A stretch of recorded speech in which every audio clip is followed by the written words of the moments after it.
晚辈大夏皇族当代掌权人姬文飞，见过尊上。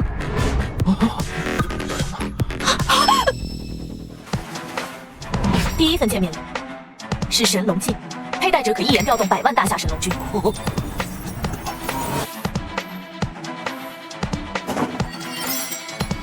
这第二份见面礼是我们姬家1000年来积累财富的70%份额，我代表姬家赠予尊上。